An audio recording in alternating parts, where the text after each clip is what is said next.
And good afternoon. My name is Ryan Belmore. I'm the publisher of ALXnow. It is Friday, April 4th, and we are kicking off a new series for ALXnow.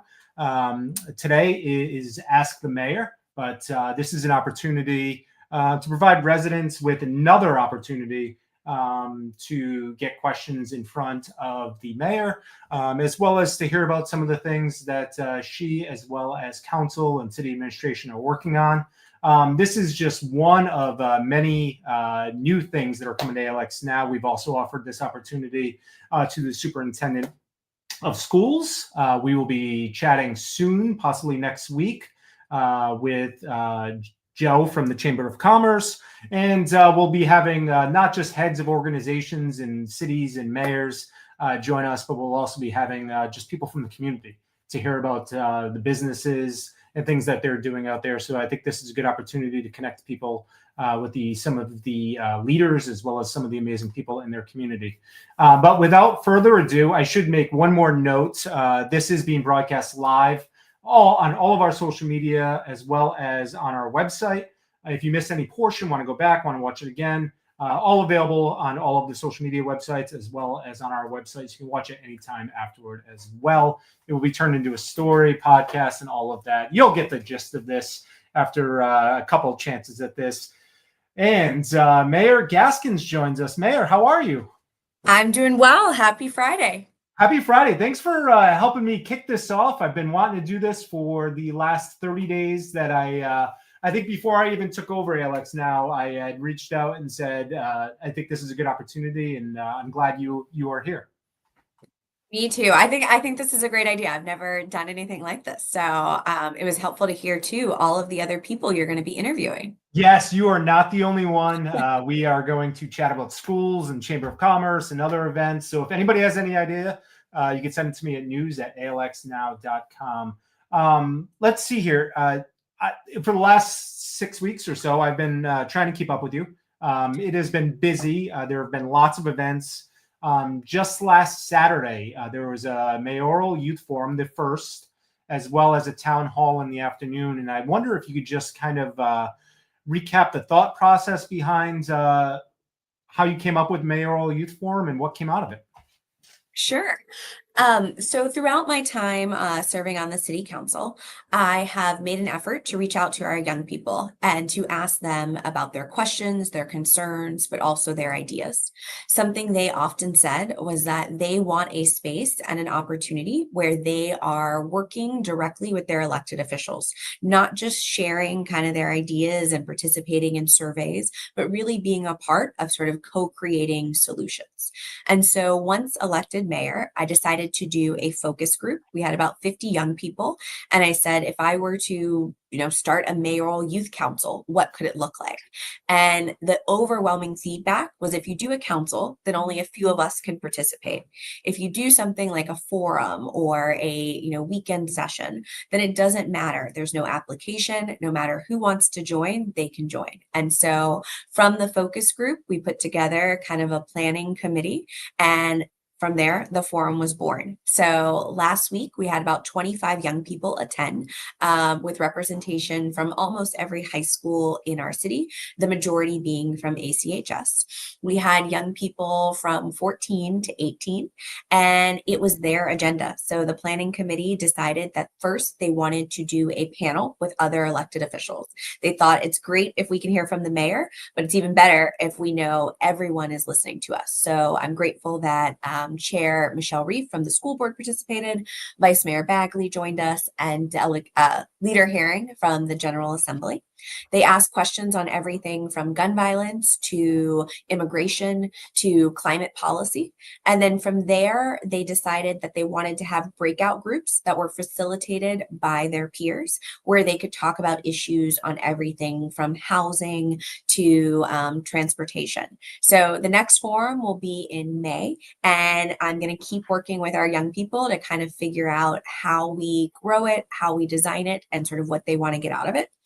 I will say for anybody who follows my newsletter, the next edition will come out on Monday. And one of the things that the young people who participated asked was, could they share what was discussed and what was thought in a regular communication? So our first guest writer is a young man at ACHS named Max, and he's writing a summary of why he participates, what he learns, and what he hopes adults will hear from the conversation. So that'll be coming out on Monday. In the afternoon, you had a town hall, let's say with the adults.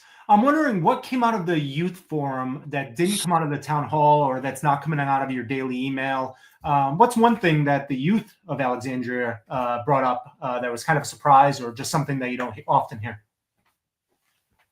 It's a surprise, but it was definitely something that was not brought up at the afternoon town hall, and that was gun violence. So there were a number of questions around just overall safety and security, not just at school, but in the community, and how we are dealing with that issue.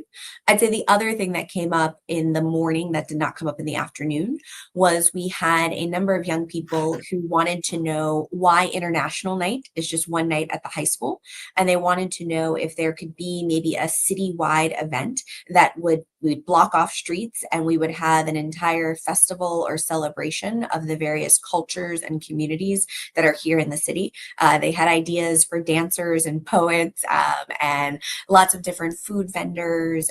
They talked about kind of an Ethiopian night market or even an Afghan community street fair. So I don't know, but maybe that's something we can bring to life. But it was exciting to hear their creativity and desire for more opportunities for us to come together and really learn about each other's stories. If somebody is interested in joining the youth forum or participating in the next one, or they have a child that is, best way to get in touch about that?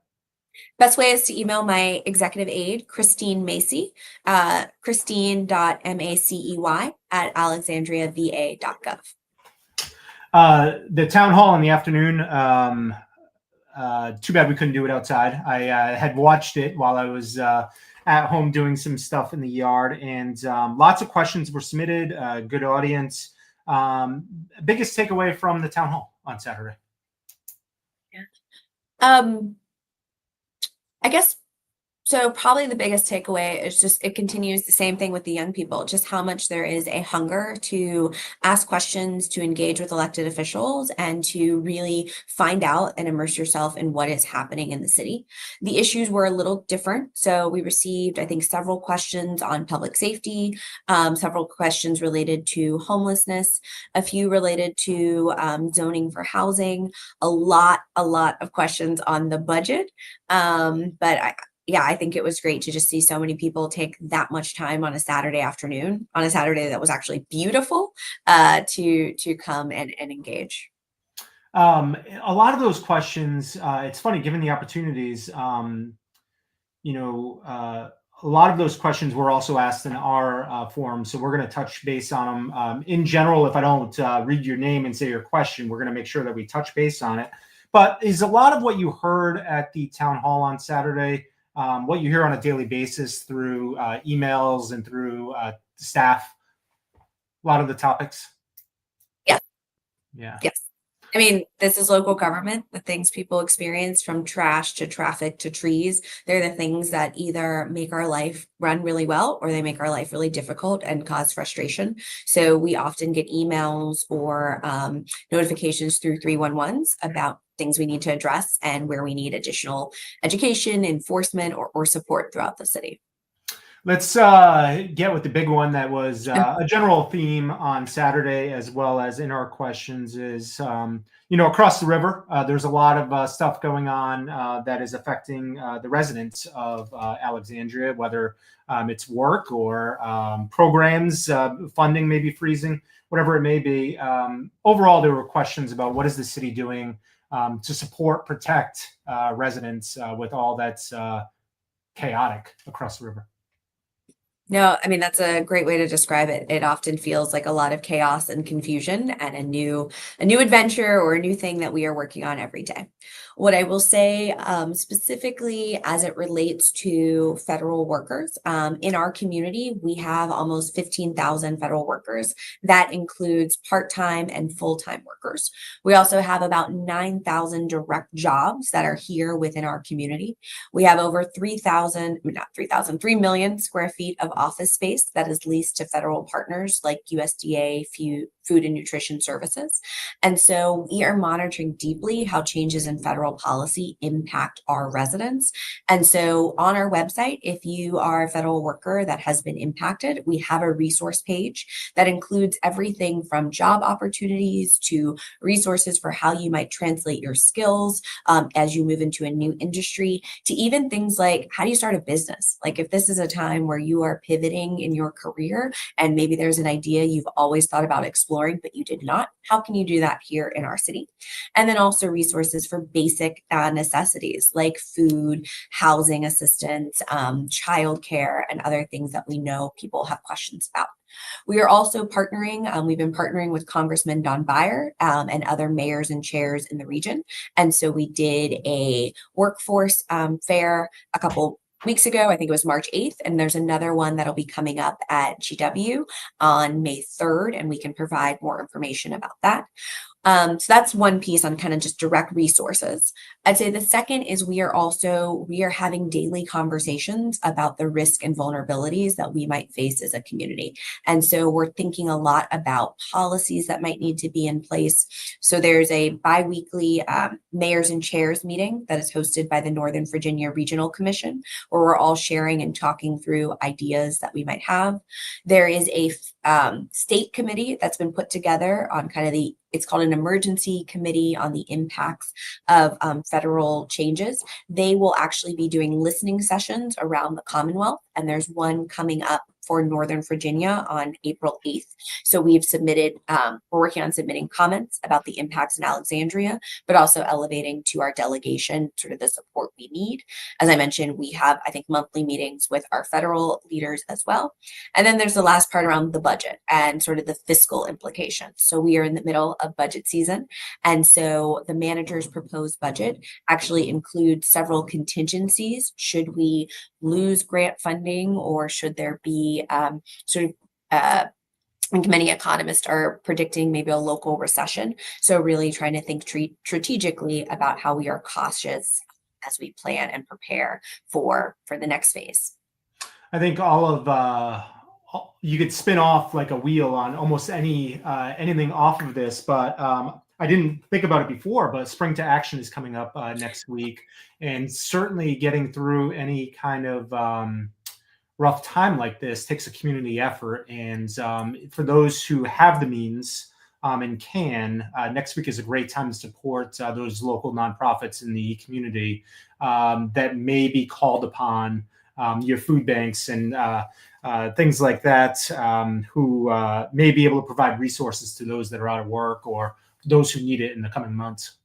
Yeah, no, it's a great point. And I spoke at the Spring to Action kickoff, and one of the things I shared when we did the first kind of workforce fair, over 900 people attended.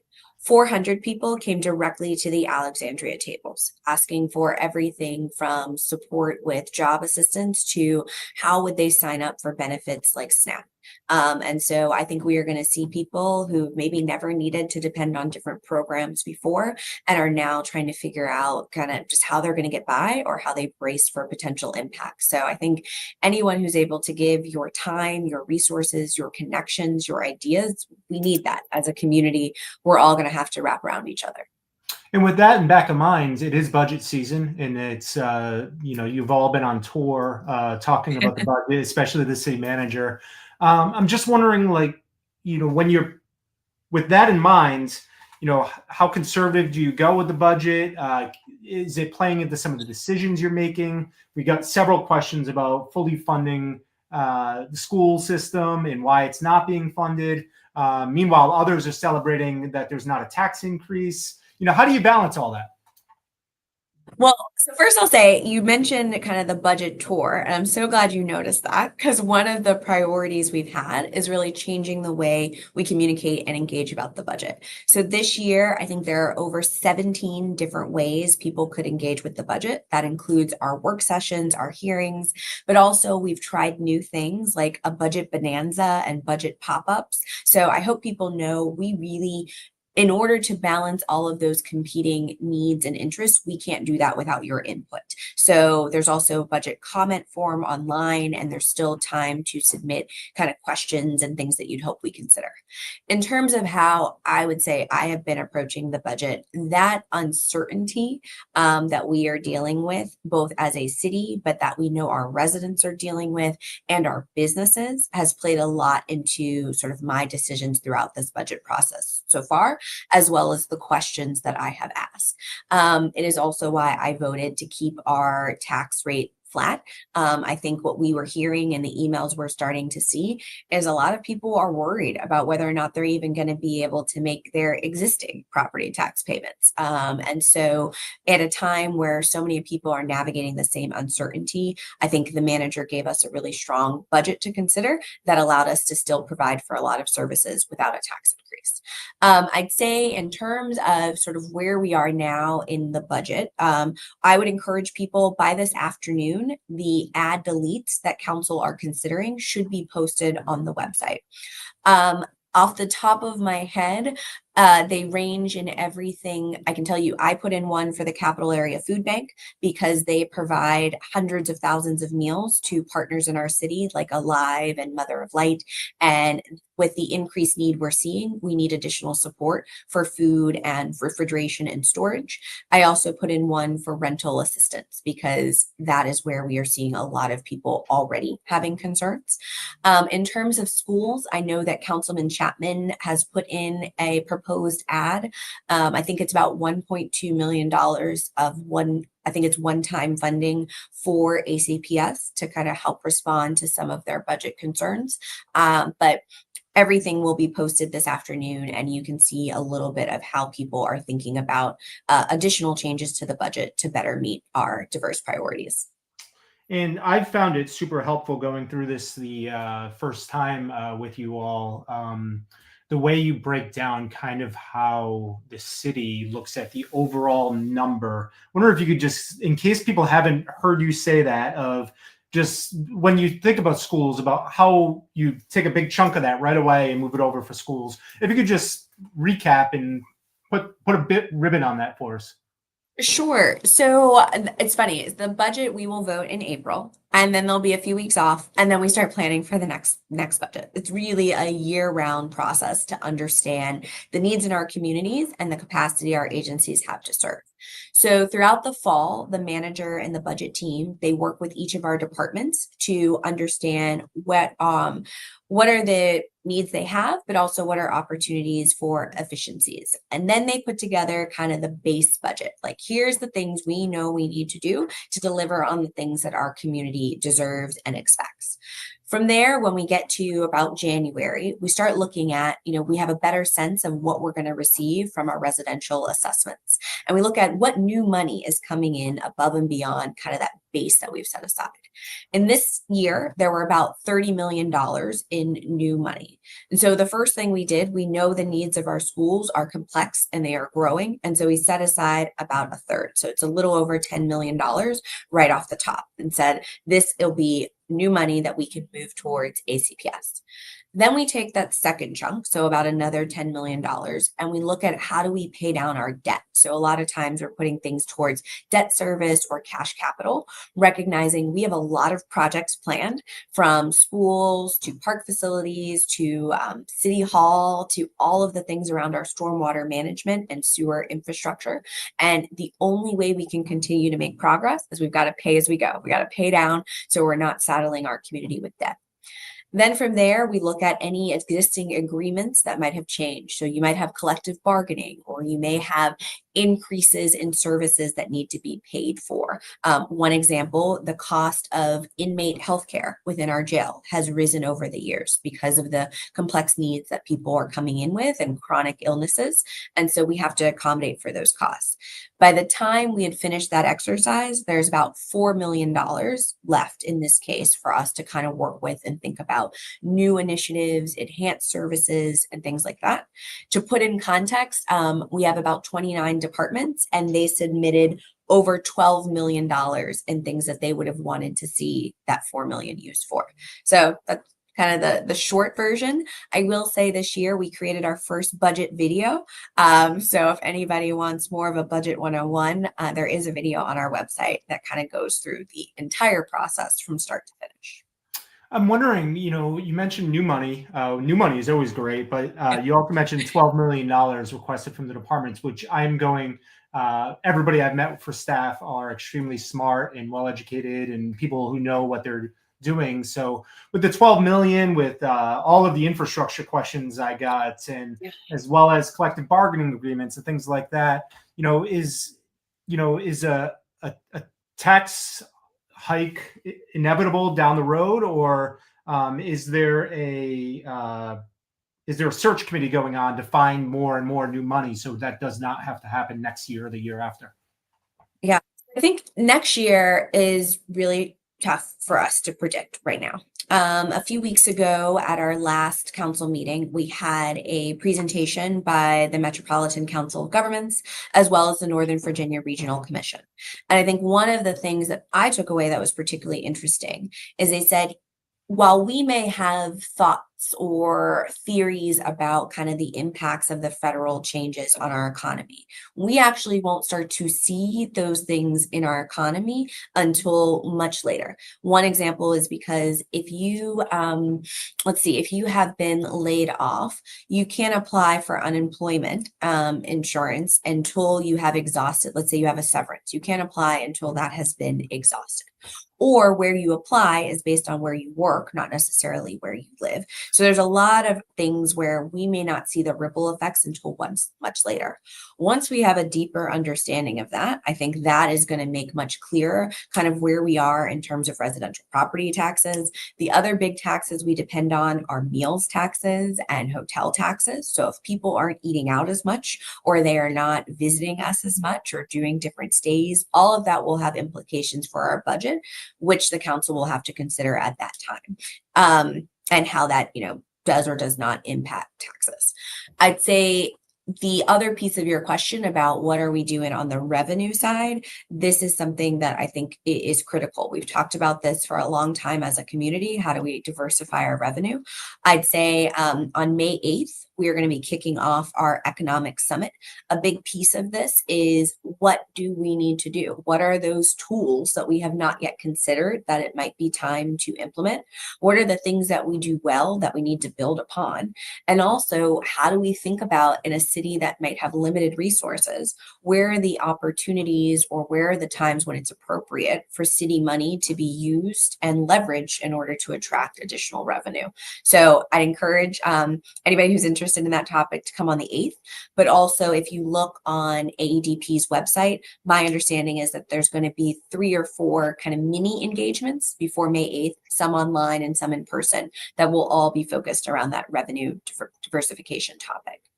And I've been in touch with AEDP, and we'll be following that and writing more about that. I do encourage everybody, if you did miss the presentation, it may be a bit depressing about the staffing and what the federal layoffs will mean, especially the part where how people are laid off in the words that are used matters, where some people might not be able to collect at all, which would be even tougher for everybody. But it's worth watching. We did a story on it. Sticking with economics, and I imagine the biggest opportunity for money is maybe possibly filling some space or finding new ventures. Many people saw that, or some residents saw that, as Potomac Yard. And I'm just wondering, is developing areas such as Potomac Yard or some of the empty space in Old Town, filling those spots, that's an opportunity? Yes, Absolutely. And I think what we'll discuss at the summit is Potomac Yard is one part of that story. We still have the work to continue to bring the vision for Landmark to life. As a West Ender, I love going past there and seeing the blue cranes at night. But we also have other opportunities, from Eisenhower Avenue to other strategic nodes in our community. So both figuring out what is the vision for our community? What's the growth we want to see there? And how do you incentivize and bring that to life? But then also other things like how do we help our small businesses that are in business stay in business and stay here? How do we help new businesses that want to get started see Alexandria as their home and the best place to be? Where we see vacancies, what are we doing to fill that? I think there'll also be some really interesting discussions around, our office market. Office and commercial real estate is hurting no matter where do you go. And so what might be creative tools that we need to think about here in our community? I know we've been successful with residential conversions, but not every building can convert to residential. And so what are some of the other policies we need to be thinking about? Let's see here. Madison and Stephen, as well as Richard, wrote about noise. Noise in town, noise nuisances. I think we could tie this in with maybe you can provide an update to the leaf blower conversation that's been going on. That's another tour that's happening separate of the budget tour. So I'm sure you hear about noises every single day. But wondering what you or City Council are working on in regarding to quality of life for residences. So as it relates to noise, one of the things I'm happy to share is in the manager's proposed budget, there is funding for a noise inspector. So that would be an additional position to help build our capacity for enforcement. Right now, what happens is we might get an email or a notification about a noise violation. And by the time we're able to get out there, the noise has stopped or it's moved away or, whatever was the fault or reason for causing it. And so we're too late. And so this new position would give us additional enforcement capacity. I think we are specifically focused on how we can enhance that capacity on nights and weekends, and also in our areas like Old Town, where we know that's more of our kind of nightlife center. So I'd say that's a positive thing. We hear our residents' complaints, we hear their concerns, and I think being able to have the appropriate staff to get out there to do the decibel readings and to issue citations is important. I'd say in the larger leaf blower conversation, anyone who's interested in this issue, in January, council received a very comprehensive kind of overview on what we might consider within an ordinance. Everything from, what it would look like to transition, and how long that should take. Things like, do we need to consider rebates or incentives to help people with this transition? Things like, is there a difference between how noise is regulated if you are on a commercial property versus if you're on a residential property? I know that there have been two listening sessions that were held by staff in March, and you can go on our city website and you can see those presentations as well as the feedback that came from the community from those sessions. The next phase will be in May, early June. A proposed ordinance will come before the council. And so I encourage you to look online at that time in order to give feedback on the ordinance. And at that time, council will take it up and have a vote on how to move forward. I like to give people solutions when we do these. So, what should people do if they're experiencing a noise issue? Where should they contact? Best thing to do when the incident is happening, so people can respond to it. Best thing is 311. And I say that because when you submit a ticket to 311, you have the opportunity to click a couple different options. You can click the council, you can click the mayor, you can click all of us, or you can kind of just click related departments. And that is then sent out to us, so then we know and we can track, but it's also sent out to the appropriate staff so that they can get out there and respond right away. And so this allows us to get there much quicker. I think as somebody who's very data focused, the other thing it does is it gives us the data to be able to track trends. So we can understand, are we getting a lot of noise violations in a certain neighborhood? And maybe when we get this noise inspector, is that where they need to prioritize their time? Like, how can we be most strategic with our resources? So I'd say 311, you You can email us, you can tag us on social media. There's even a phone number and a text message way of doing it as well. I imagine 311 is also good for some other topics that were very hot in our questions, and I'll hit on them, and you can correct me if I'm wrong. But people were asking about potholes. When are they getting fixed? I know the city is working on it, but I think it was by the end of the month. Maybe if you see that it isn't fixed, then report it. So I would say let us know now. So Okay. we are in the middle of our pothole blitz, which we do every single spring. The truth is, I It's a mean, I drive palooza. this. It's a pothole palooza, I believe it was. Oh, okay. Well, our Yes. pothole palooza. I call it a blitz. I'm Okay. from Pittsburgh. Maybe it's Blitzburg. I don't know. But I was gonna say, I drive the same roads that everybody else in this community does. And so there are some rough spots, and we are working to get out there as quickly as possible. Some of this is due to the fact that this winter we had more snow and cold events than we typically have. And so when our streets go through, when water gets under the pavement and there's the whole thaw, contract, expand process, it creates more potholes. So on our website, if you type in potholes, it'll take you to a page, and there's a big button that says report a pothole. I would say click the button, report it, and that allows us to, there's a lot of areas we know about already, but this allows us to then get out there and get to some of those trouble areas.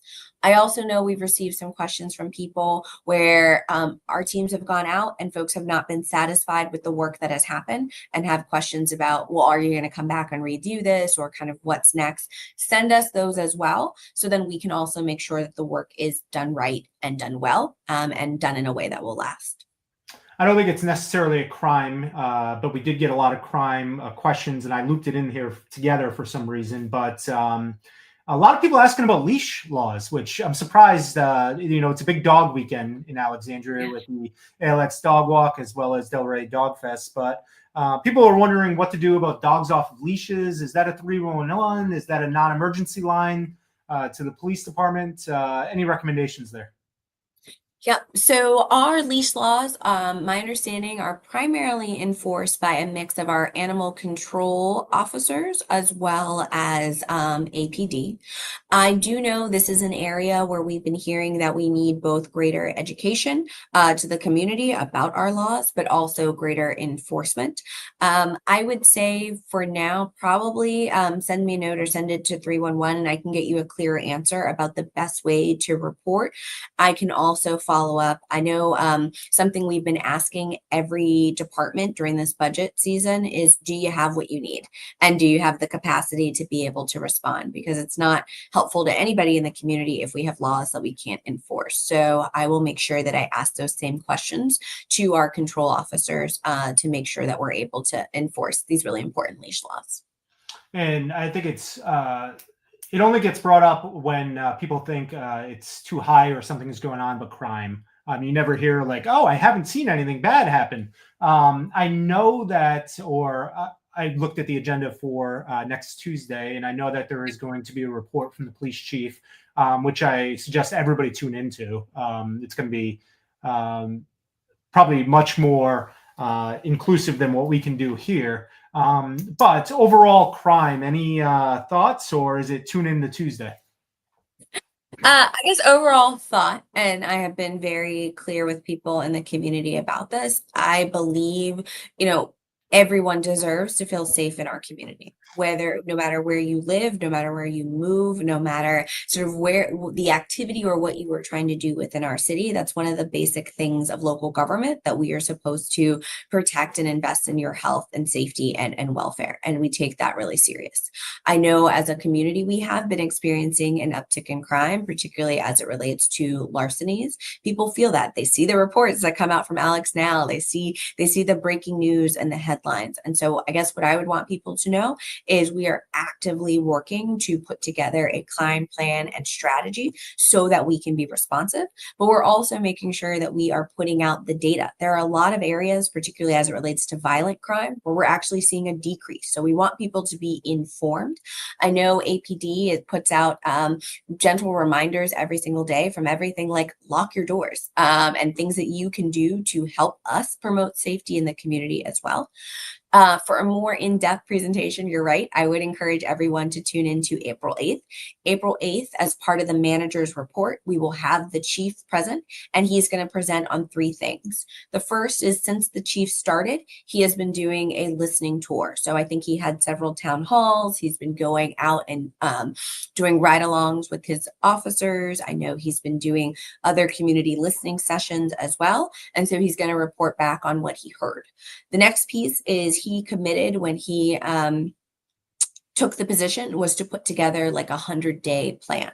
That's both internally. So what are the things that he has observed or seen within the organization that will support the men and women who work so tirelessly to support our city? So that's one piece. And then also externally. So he'll be presenting on kind of his observations and what he's thinking about from the past 100 days. And then I think the next part is the piece everyone has been waiting for and really interested in, and that is his public safety plan moving forward. So what can people expect? What are they going to see? And then also how as a city are he and all of the men and women at APD going to hold themselves accountable for delivering on that plan? How will we evaluate whether or not it's working? And you mentioned our reporting, so I just want to make a note. I'm only 5 weeks in, 6 weeks in. I don't know, but one of the things I believe news organizations and city and police, we're all partners to make this community better. And one of the things that I believe in is reevaluating how we report on crime and including resources when we resources available when we do report on it, and making sure that we do no harm. So we are I'm working on looking at all of the ways that we cover things. So I want people to know that I don't just put it on the city or put it on anybody else, that crime is happening and we all play a part. Every single one of us in the community plays a part, and we can all do a little something, and we're evaluating what we can do as that little something. Mayor, first 100 days for yourself is coming up next Saturday, if I did the math right, April 12th. Has it been everything that you hoped and dreamed about? Talk to me. Give us your little 90-day report. Yeah. So that's a great question. I don't even think I realized it was 100 days so far. Oh, or we're so close to the 100-day mark. So I will say that it has been a tremendous joy and an honor, no matter everything that is going on and the days that sometimes feel like complete chaos. I feel like I wake up with a joy and excitement, knowing that I get to serve the city I love and that we are on the way to do really, really great things. And every day we are making decisions that I think move us in that direction. I can't tell you it's exactly what I predicted, because the last few months have been a whirlwind. You know, this council, maybe 2 days after we were sworn in, we had that significant snowstorm. So figuring out how to respond to the most snow we'd had in years. From there, you started to see a number of different executive orders and federal changes that sparked not only fear, but uncertainty and anxiety within our community. Even notices about certain grants that might be put on pause, or changes to things that we had anticipated and expected. Our community, along with the whole region, then a few weeks later, witnessed the horrific plane crash at DCA. And so figuring out how to respond, both the immediate response that our first responders leaped into, but also the community response of how do you respond to the sadness, the despair, and the concern that so many who fly in and out of DCA every single day, or have family members who do, we're experiencing. And then we jumped right into the budget and all of the other things that we have to do as a community. So I think every day has been a big learning experience for me, but also every day has been focused on results and how do we keep rowing in the same direction to serve our community. I'd say the things I'm probably most proud of in those 100 days, one would be just changing the way we do communications. There's been little things, like you may not notice every presentation by staff now has a summary slide at the beginning. One of the things I heard over and over when I was running for office is people feel they don't always know what the council's doing, why they're doing it, and what is the point and how it will impact them. So every presentation now starts with a brief summary, so you know you know exactly that for that issue. I mentioned we transformed the way we did the budget communications this year and tried to make them more interactive, but also make sure that there was something all across our city for anyone to engage in. That was huge. Even changing things like the format of our city schools meeting, where we're now spending time on a deep topic. We're diving in, we're asking questions, we're thinking about the data we need so we can be more informed decision makers.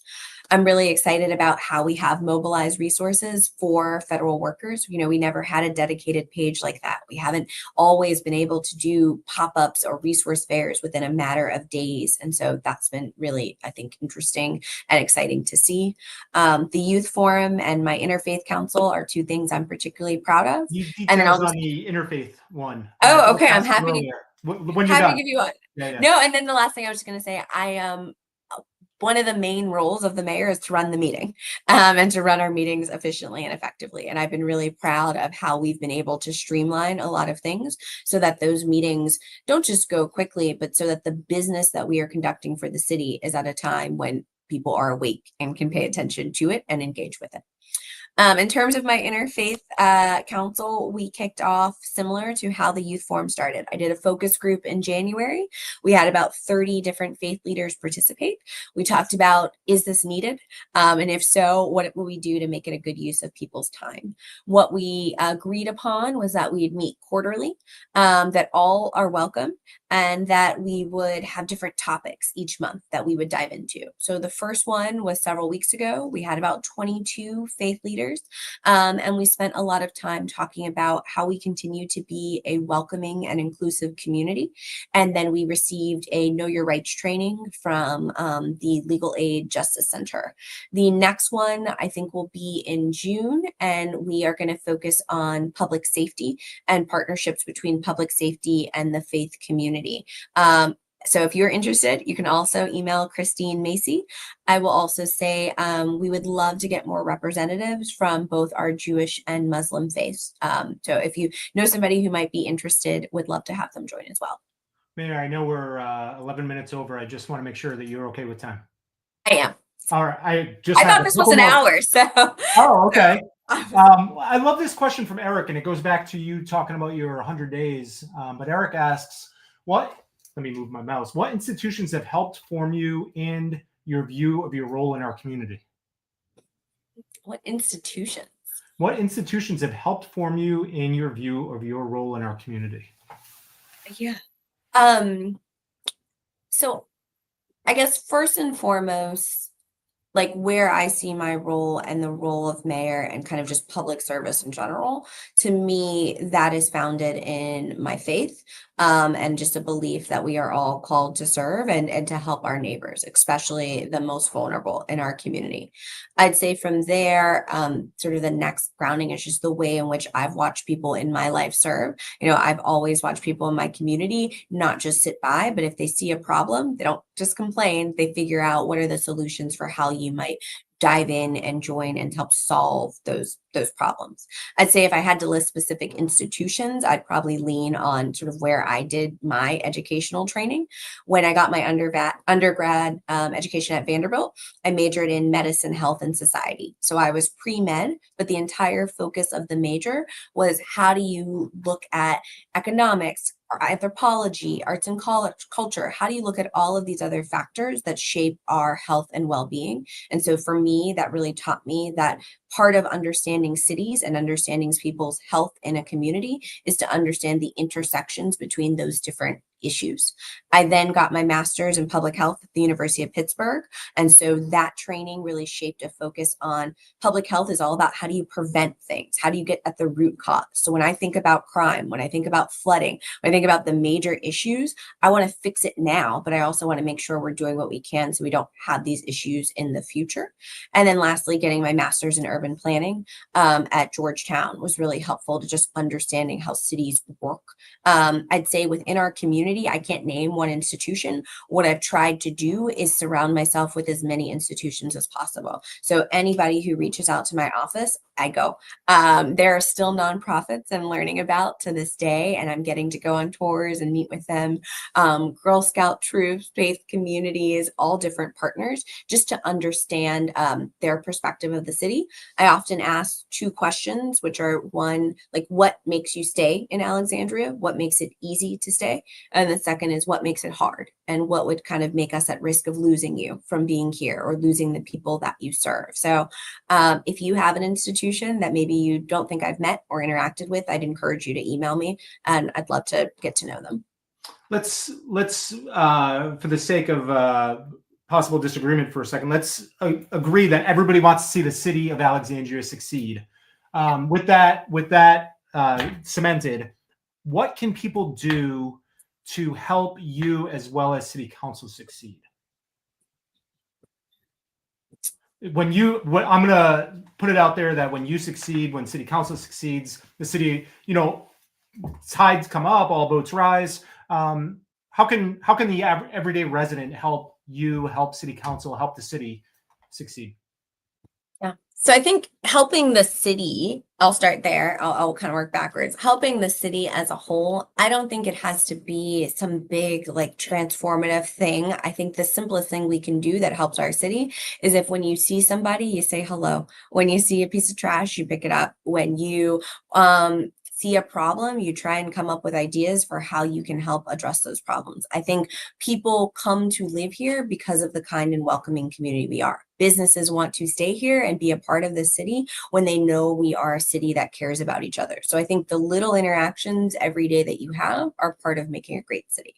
I think the helping the council, I think one is starting from a place of we live here too. Nobody is out to destroy the community. That we may disagree, we may have different approaches for what we think is the right path forward, but I think in general, starting with the assumption that people care about this city as much as you do and want to live here, stay here, grow here, age here, all of the things we talk about.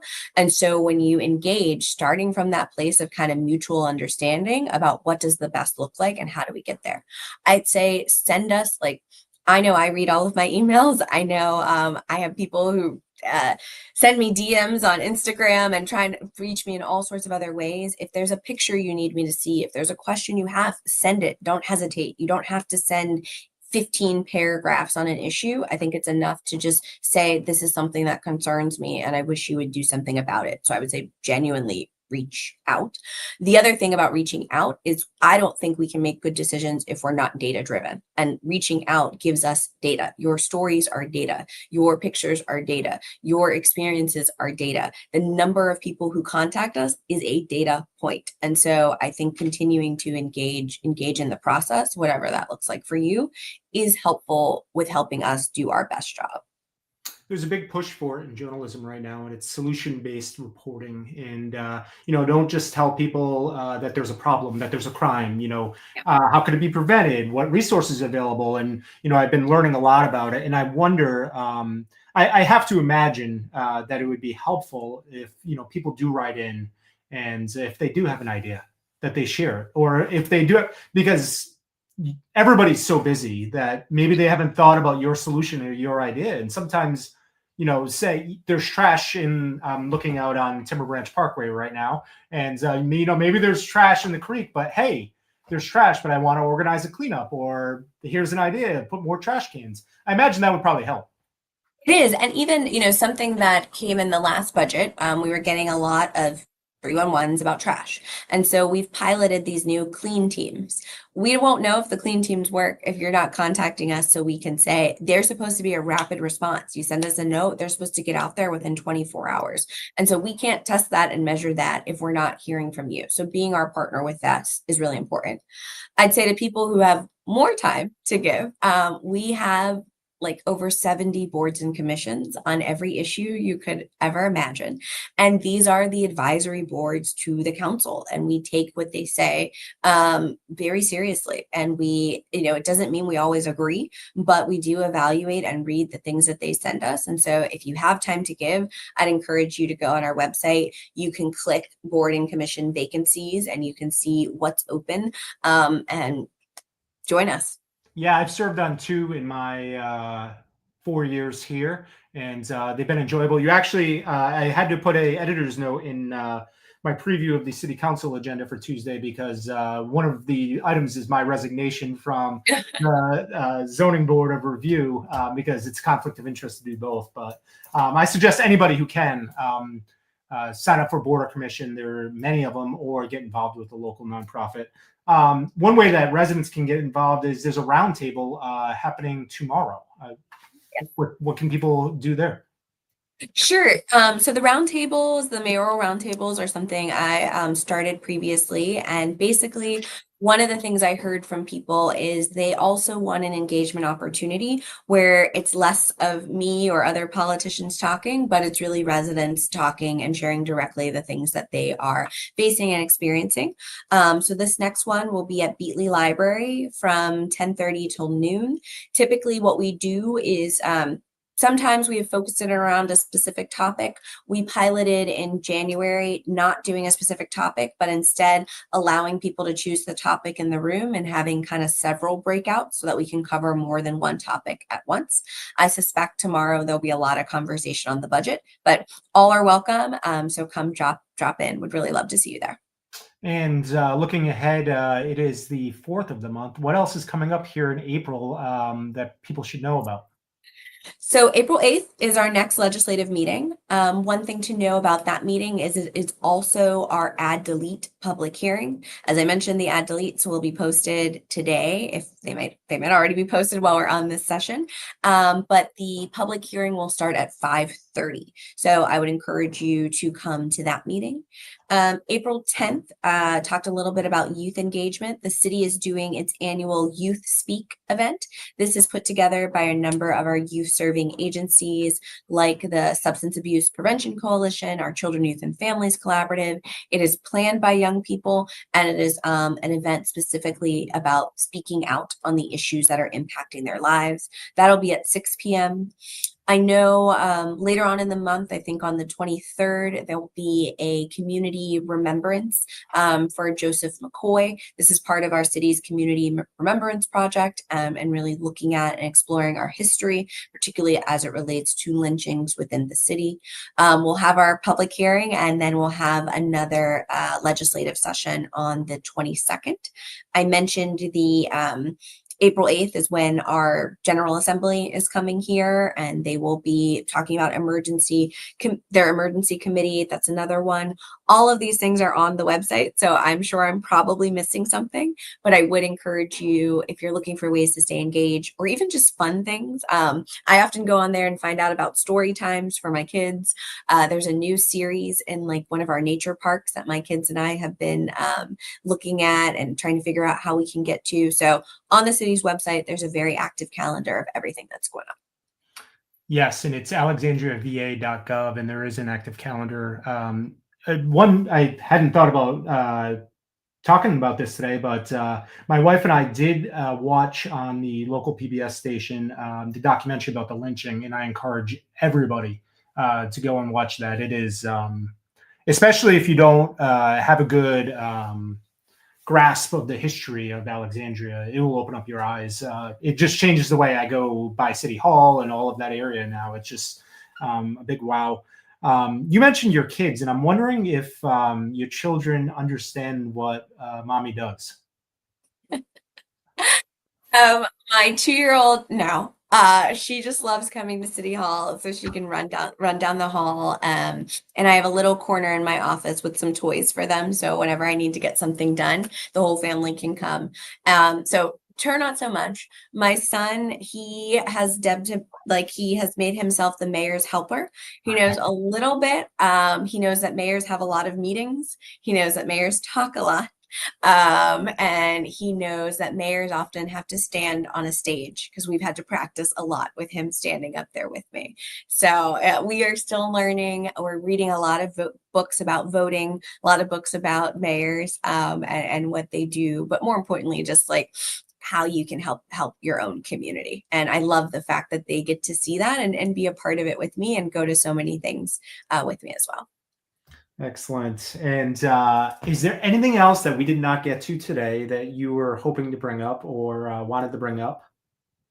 I guess And this may tie back to the budget questions, but we often get a lot of questions around infrastructure and like, what are you doing? So it's not just the roads and the potholes, but what are you doing about stormwater management? What are you doing about some of our aging facilities? So I would encourage people when you go on our website, if you go to the budget page, you can click on our capital improvement plan, and maybe a couple pages in, there is a summary of over $2 billion worth of investments that we are planning to make over the next 10 years. And there are some significant projects in each of those areas that I mentioned. So I'd encourage you to look at them. Then for some of them, there are even additional websites that you can go to and kind of get a breakdown on when this project, when there will be a shovel in the ground, and when you will begin to see sort of impact in your neighborhood. One example of that is our flood action website, where they've literally mapped out kind of here's every project that we're looking at to address some of our flooding challenges. Here's where it is in process. Here's when it's going to start. Here's how we're going to measure it. And here's also how we're communicating with you about it. So all that to say, this council recognizes our aging infrastructure, recognizes the places where we need to do investments, and we are committed to doing that. These are big projects that won't happen tomorrow, but they are big projects that every single year we are doing the technical studies and the necessary steps so that we can be ready to deliver. If this went well, you join us again in May, on Wednesday, May 14th at 10 a.m., Tuesday, June 3rd, and then beginning in June, we'll establish a regular cadence on the first Tuesday of each month. What homework do you have, or what call to action do you have for everybody between now and the next time that we do this? How can people help? Yeah. So I guess my call to action would be, we talked a lot about different engagements that you could participate in. I would encourage you to join us at one. Would love to meet you. So come say hello. Let me know your name and the issues that are of concern to you. And I'm looking forward to working with you on getting them fixed. And the best way to communicate 311, obviously, we talked a lot about that, but is it sending the message to everybody on council, or is it picking a favorite, or picking one that you just want to bug a lot, or is it copying all the best way of communicating? So you can always email any of us directly, and it's the most controversial question, by the way. It's first name dot last name at alexandriava.gov. So you can always email any of us directly. Why I push people to 311 is because it's not only us seeing it, but it's the staff person who's responsible for seeing it. And a lot of times, if you email all of us first, then we're doing the second step. And so I think we've delayed in kind of actually getting your problem or your question answered. So that's why I say 311, but you can always contact each of us directly. And then the last thing I would just say in terms of communication, I think my phone number is on the website. We've also implemented a new thing we're testing there at the security station downstairs in City Hall, as well as in the clerk's office. We have a form that says leave a note for the mayor. So if I wasn't at City Hall and I missed you, you can leave me a note, and we've committed to getting back to you within 24 hours. And then I have my newsletter. You can sign up it's ALXnow.com. However, none of the communications are about campaigns. It's all about kind of what is happening in the city. So you can also sign up there, and that's another space where you can send me questions directly. And I'll give it a plug. I found it useful prior to being the publisher of ALXnow, of getting it from you or former Mayor Justin Wilson, and just getting a kind of a recap. There is a lot going on. People can't attend everything going on, and it's a great way just to know what you might have missed. You learn something in every single one, and if you don't, you are attending everything. So. And I joke with him, mine's much shorter than his. So if you're looking for a shorter summary. Yes. Excellent, Mayor. Well, I really appreciate you kicking this series off with us, and looking forward to doing it again next month. Me too. Well, thank you for the idea, and thank you for the time. This was a lot of fun. All right. That is Mayor Gaskins. We appreciate her taking the time to join us today. Again, we will chat next on Wednesday, May 14th at 10 a.m. You can visit ALXnow.com, and you'll see Ask the Mayor. There is a form for today's conversation. You can keep submitting questions there if you want to wait until next month, or you can use one of the many resources that the mayor mentioned to get in touch with her or members of the council directly. So it'll be Wednesday, May 14th at 10 a.m. And then starting in June, we will the conversations will be on the first Tuesday of every month. at 11 a.m. Beginning in June. And again, we will be having conversations hopefully very soon with the school superintendent, as well as Chamber of Commerce and many other members of the community. If you have an idea of who we should be chatting with, it doesn't have to be a person of power. It could be a local bookstore owner or somebody who's really interesting who doesn't get enough attention. Let me know. news@alxnow.com. If you missed any portion of this conversation, want to watch it again, want to share it, want to give me feedback, all available at alxnow.com. Thanks for watching.